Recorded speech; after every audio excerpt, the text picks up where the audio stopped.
രൗദ്രതാണ്ഡവം രചനാവതരണം നന്ദു അച്ചു കൃഷ്ണ.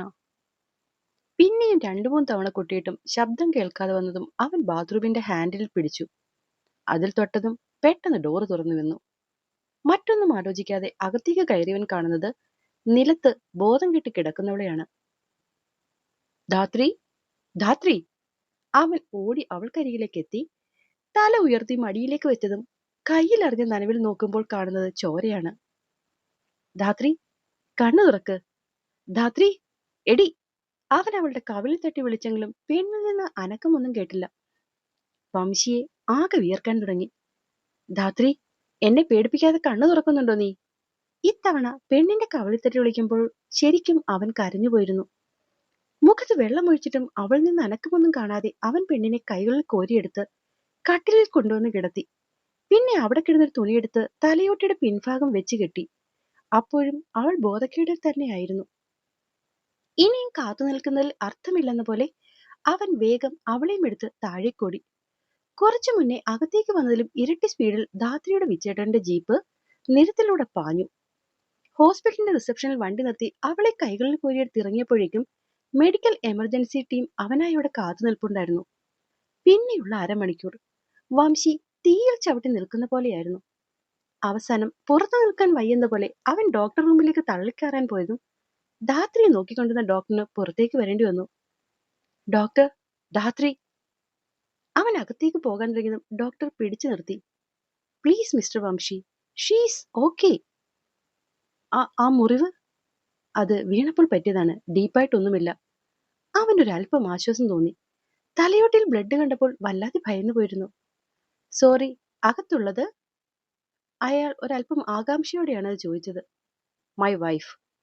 സംശയത്തോടെ ഡോക്ടർ ചോദിക്കുമ്പോൾ ഒരൊറ്റ നിമിഷം പോലും വേണ്ടി വന്നില്ല അവനാ മറുപടി പറയാൻ. സോറി, സാറിന്റെ കല്യാണം കഴിഞ്ഞത് ഞാൻ അറിഞ്ഞിരുന്നില്ല. അവന്റെ കൂടി ഷെയറുള്ള ഹോസ്പിറ്റൽ ആയതുകൊണ്ട് തന്നെ അതോറിറ്റീസിന് വംശിയെ നല്ല പരിചയമുണ്ടായിരുന്നു. അവൾക്ക് എങ്ങനെയുണ്ടിപ്പോ? അയാൾ പറയുന്ന മറ്റൊന്നും കേൾക്കാൻ താല്പര്യമില്ലാത്ത പോലെ അവൻ വെപ്രാളത്തിൽ ചോദിച്ചു. ഈ സമയത്ത് കുറച്ചും കൂടി വൈഫിനെ ശ്രദ്ധിക്കേണ്ടതല്ലേ സർ? പ്രഗ്നൻസിയുടെ ആദ്യ മാസങ്ങളിൽ ഇങ്ങനെ തലകറങ്ങുക സ്വാഭാവികമാണ്. ആ സമയം നമ്മൾ മാക്സിമം ശ്രദ്ധിക്കണം. ഇതിപ്പോ മുറിവ് ഡീപ്പല്ലാത്തതുകൊണ്ട് പ്രശ്നമില്ല ആയിരുന്നേൽ. ഡോക്ടർ വലിയ കാര്യത്തോടെ ഓരോന്നും അവനോട് പറയുമ്പോൾ പ്രഗ്നൻസി എന്നൊരൊറ്റ വാചകത്തിൽ കുടുങ്ങിക്കിടക്കുകയായിരുന്നു അവന്റെ മനസ്സ്. ഇനിയും കുറച്ചു സമയം കൂടി നമ്മൾ നാട്ടിലെത്താൻ. വിൻഡോയിലൂടെ മേഘപാളികളെ നോക്കി അഗ്നി അത് പറയുമ്പോൾ പാർത്ഥൻ വെറുതെ ഒന്ന് മൂളി. ചുറ്റുമുള്ള ശബ്ദകോലാഹലങ്ങൾ കേൾക്കുമ്പോഴും കണ്ണു തുറക്കാൻ ഭയന്നവൾ മുട്ട് കൂട്ടിപ്പിടിച്ച് അതിലേക്ക് തലയും താഴ്ത്തിയിരുന്നു. മിഴികൾ തുറന്ന് മുന്നിലുള്ളവന്റെ താണ്ടാൻ കണ്ടാൽ ഒരുപക്ഷെ അവന്റെ കണ്ണിൽ നിന്നും വരുന്ന അഗ്നിയിൽ താൻ വെന്തുരുകി പോകുമെന്നറിയാം. ആ ലാവയിൽ മരിക്കാൻ ഭയമൊന്നുമില്ല. പക്ഷെ അവനെ എങ്ങനെ നേരിടുമെന്നറിയാതെ ശരീരം തളർന്നു വരുന്നു. ഏതോ ചില്ല് സാധനം വലിയ ശബ്ദത്തിൽ പൊട്ടുന്ന ശബ്ദം കേട്ടതും അറിയാതെ അവൾ കണ്ണ് വലിച്ചു തുറന്നുപോയി. മഹാഭാരത യുദ്ധത്തെ അനുസ്മരിപ്പിക്കുന്ന യുദ്ധഭൂമി പോലൊരു പടക്കളം. ആ ഫ്ളാറ്റിലെ സകല സാധനങ്ങളും പൊട്ടി നിലത്ത് കിടക്കുന്നു. കണ്ണുകൾ അറിയാതെ പ്രിയനെ തേടി. അരങ്ങൊഴിഞ്ഞ നാടകത്തിലെ തോറ്റ യോദ്ധാവായ കർണനെ പോലെ ഒരുവൻ. സിദ്ധിയുടെ കണ്ണുകൾ അവനിൽ മാത്രമായി. ഹോസ്പിറ്റലിൽ നിന്ന് തിരിച്ച് ഭ്രാന്ത് പിടിച്ച പോലെയാണ് വണ്ടി ഓടിച്ച് ഇവിടെ വരെ എത്തിയത്. പലപ്പോഴും അവന്റെ കയ്യിൽ നിന്ന് വണ്ടി പാളി. ഏതെങ്കിലും വണ്ടിയിൽ പോയിടിച്ചാൽ മരിക്കട്ടെ എന്ന് കരുതി തന്നെ കണ്ണുമടച്ച് താനും ഒപ്പം ഇരുന്നു. ഒന്നുമില്ലെങ്കിലും ജീവൻ കൊടുത്ത് സ്നേഹിച്ചിട്ട് ജീവൻ പോകുമ്പോഴെങ്കിലും ഒപ്പം ഇരിക്കാലോ. അതല്ലാതെ വലിയ ആശകളൊന്നും ഇപ്പൊ ഈ നിമിഷം മനസ്സിലുണ്ടായിരുന്നില്ല. വണ്ടി കൊണ്ട് നിർത്തുമ്പോഴും അതിൽ നിന്നിറങ്ങി ഇവിടെ എത്തുമ്പോഴുമൊക്കെ അറിയായിരുന്നു ഇനി നടക്കാൻ പോകുന്നത് താണ്ഡവമാകുമെന്ന്. ഒരുപക്ഷെ ദേഷ്യത്തിന്റെ പരകൊഴിയിൽ തന്നെ തീർത്തൊന്നും വരാമെന്ന് തോന്നി. അതും ചുണ്ടിൽ പുഞ്ചിരി മാത്രമാണ് നൽകിയത്.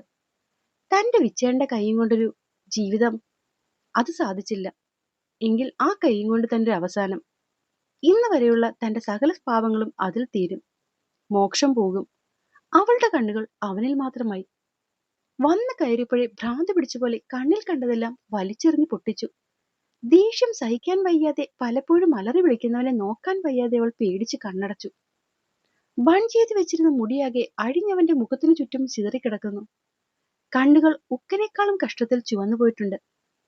ഏതോ സാധനം തല്ലി പൊട്ടിച്ചതിന്റെയാകും കൈവിരലിലൂടെ ചോര താഴേക്ക് ഇറ്റിച്ചു വീഴുന്നു. ഇട്ടിരുന്ന ഷർട്ടിന്റെ പകുതിയും തുറന്ന് അത് ഷോൾഡറിൽ നിന്നും മാറിക്കിടക്കുകയാണ്. വിയർപ്പും ചോരയും ആ ഷർട്ടിനെയാകെ നനച്ചിരിക്കുന്നു. ആകെ ഒരു ഭ്രാന്തനെ പോലെ. ഒന്ന് എഴുന്നേറ്റ് ചെല്ലാനോ ആ മുറിവിലും തൊടാനോ പോലും കഴിയാതെ ഒരുവള്. ഇതിന്റെയൊക്കെ കാരണം ഈ താനാണ്.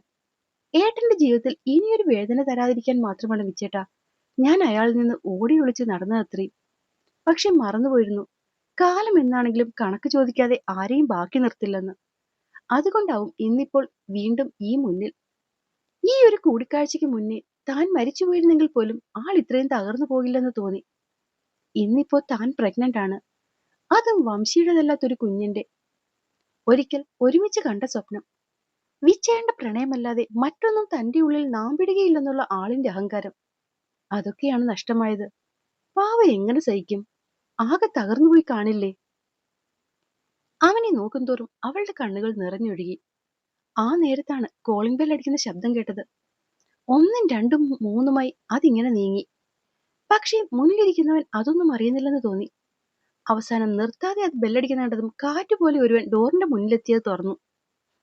പാറിപ്പറന്ന മുടിയും ചോര ചുവപ്പുള്ള കണ്ണുകളും ദേഹമാസകലമുള്ള മുറിവുമായി ഒരുവൻ മുന്നിൽ വന്നതും പേടിച്ചുകൊണ്ട് ഉത്തര പിന്നിലേക്ക് നീങ്ങിപ്പോയി. അതേസമയം മുന്നിൽ നിൽക്കുന്നവൻ സിദ്ധി എന്തെങ്കിലും ചെയ്തോന്നുള്ള ഭയമായിരുന്നു അടുത്തു നിന്ന ഹരിക്ക്. കേട്ട കഥയിലെ വംശിക്ക് ദേഷ്യം വന്നാൽ ഒരാളെ തീർക്കാൻ പോലും മടിയില്ലെന്നുള്ള ചിന്തയിൽ അവനിൽ വല്ലാത്ത ഭയമാണ് സൃഷ്ടിച്ചത്. സിദ്ധി എവിടെ? ആത്മനിയന്ത്രണം നഷ്ടപ്പെടാതെ ഹരിയാണോ ചോദിച്ചത്. ഇവിടെയില്ല. ഒറ്റ വാചകത്തിൽ ഉത്തരം പറഞ്ഞുകൊണ്ട് വംശി അവരുടെ മുഖത്തിനു നേരെ ഡോറ് വലിച്ചടച്ചു. അത് കണ്ടതുമല്ല ഹരിക്കും ദേഷ്യമായി. അവൻ പിന്നെയും തുടരെ തുടരെ ബെല്ലടിച്ചുകൊണ്ടിരുന്നു. എന്നാൽ കുറച്ചു മുന്നേ കണ്ടവന്റെ രൂപത്തിലും ഭാവത്തിലും വല്ലാതെ ഭയന്നു നിൽക്കുകയായിരുന്നു ഉത്തര. വംശിയുടെ ഈ രൂപവും ഭാവവും, സിദ്ധി, അവള്. പേടി അവളുടെ ഓരോ അണുവിനെയും തളർത്തി തുടങ്ങി. അതേസമയം എന്തോ വാശി പോലെ ബെല്ലടിച്ചു കൂട്ടുകയായിരുന്നു ഹരി. വാട്ട്? ഇത്തവണ മുന്നത്തേലും ദേഷ്യമായിരുന്നു വംശിയുടെ വാക്കുകളിൽ. സി മിസ്റ്റർ വംശി, സിദ്ധി നിങ്ങളുടെ കൂടെ ഉണ്ടെന്ന് അറിഞ്ഞിട്ട് തന്നെയാണ് ഞങ്ങൾ വന്നിരിക്കുന്നത്. അവൾ എവിടെ? ഞങ്ങൾക്ക് അവളെ കണ്ടേ പറ്റുള്ളൂ.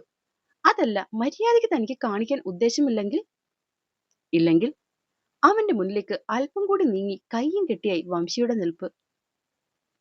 കൈത്തണ്ടിൽ നിന്നും വീഴുന്ന ചോരത്തുള്ളികളെ പോലും വകവെക്കാതെ തന്റെ കണ്ണുകളിലെ അഗ്നിയിൽ ഒരു സേനയെ തന്നെ ഇടിച്ചു കളയുമെന്ന ഭാവത്തിൽ നിൽക്കുന്നവനെ നോക്കി ഹരി ശരിക്കും പകച്ചു പോയി എന്നുള്ളതായിരുന്നു സത്യം. കാരണം അത്രയും രാക്ഷസീയമായ ഭാവമായിരുന്നു ആ നിമിഷം വംശിയിൽ. വംശിയേട്ടാ! പതിഞ്ഞുള്ള വിളി കേട്ടതും അവന്റെ നോട്ടം ഹരിയിൽ നിന്നും അവളിലേക്കായി. സിദ്ധി. മലയാളം പറഞ്ഞാൽ മനസ്സിലാവില്ലേ? അവൾ ഇവിടെ ഇല്ല. ഓരോ വാക്കുകളും എടുത്തെടുത്ത് പറയുന്നതിന്റെ ആ ഭാവത്തിൽ നിന്ന് തന്നെ അറിയാം അവൻ ഒരിക്കലും തങ്ങളെ അവനെ കാണാൻ അനുവദിക്കില്ലെന്ന്. സിദ്ധിയെ വേണ്ട. വിജയന്റെ ധാത്രിക്കുട്ടി അകത്തില്ലേ? പ്ലീസ്, അവളെ ഞാനൊന്ന് കണ്ടോട്ടെ. കരഞ്ഞുകൊണ്ട് കൈകൂപ്പി നിൽക്കുന്ന ആ പെൺകുട്ടി ഏതെന്നറിയാതെ, അവൾക്ക് സിദ്ധിയുമായി എന്ത് ബന്ധമെന്നറിയാതെ അവളെ തന്നെ രൂക്ഷമായി നോക്കി നിൽക്കുകയായിരുന്നു ആ നിമിഷം വംശി.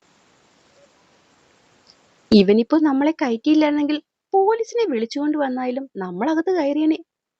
വംശി അല്പം മാറിക്കൊടുത്തതിന്റെ സൈഡിലൂടെ അകത്തേക്ക് കയറുമ്പോഴും ഹരിക്ക് ദേഷ്യം തീരുന്നില്ലായിരുന്നു. ഇടത്തെ മിഴി അല്പം ഉയർത്തി കത്തുന്നൊരു നോട്ടമായിരുന്നു ഉത്തരയിൽ നിന്നും തിരിച്ചവനതിന് കിട്ടിയത്. ഒരിക്കലും പ്രതീക്ഷിക്കാത്ത കാര്യമാണ് നടന്നത്. വംശി കാണാൻ പറ്റില്ല എന്ന് പറഞ്ഞാൽ അതിനൊരു ഒറ്റ അർത്ഥമേ ഉള്ളൂ, പറ്റില്ല എന്ന് മാത്രം. എന്നിട്ടും താൻ താണു വീണ് പറയും പോലെ പറഞ്ഞിട്ടാണ് ഇങ്ങനെ ഒരു ഔദാര്യമെങ്കിലും. അപ്പൊ പിന്നെ ഇതുപോലെ എന്തെങ്കിലും സംസാരം അയാൾ കേട്ടാൽ ആൾ എങ്ങനെ തിരിച്ചു പെരുമാറുമെന്ന് ദൈവത്തിന് പോലും പറയാൻ പറ്റിയെന്ന് വരില്ല. ഉത്തര. മറുപടിയൊന്നും പറയാതെയുള്ള അവളുടെ നോട്ടത്തിൽ അയാൾ പിന്നെയും വിളിച്ചു. ഹരിയുടെ ആ വിളി കേട്ടതും ഉത്തര അവനടുത്തേക്ക് അല്പം കൂടി നീങ്ങി ചെന്നു. സർ പ്ലീസ്, അവളെ കാണണം. നമുക്കതാണിപ്പോ അത്യാവശ്യം. അതിനിടയിൽ മുന്നിൽ പോകുന്ന ആൾക്ക് ദേഷ്യം വരുന്ന പോലെ ഒന്നും കേറി പറയല്ലേ. അത് കേട്ടത് ഹരിയുടെ മുഖം കുറച്ചും കൂടി വലിഞ്ഞു മുറുകി. കാണാൻ പോകുന്നത് സിദ്ധി ആയതുകൊണ്ട് മാത്രം ഉള്ളിലെ ദേഷ്യം ഹരി അടക്കാൻ ശ്രമിച്ചു.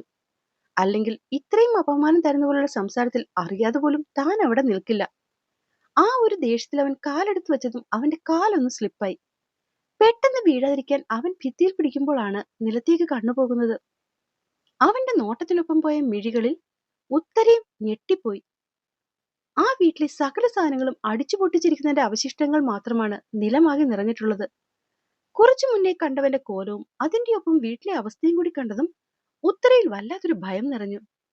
സിദ്ധി, അവൾ തന്റെ അതേ ഭയമാണ് ഹരിയിൽ നിന്നും കൂടി കണ്ടതും അവൾ വേഗം അകത്തേക്ക് പാഞ്ഞു.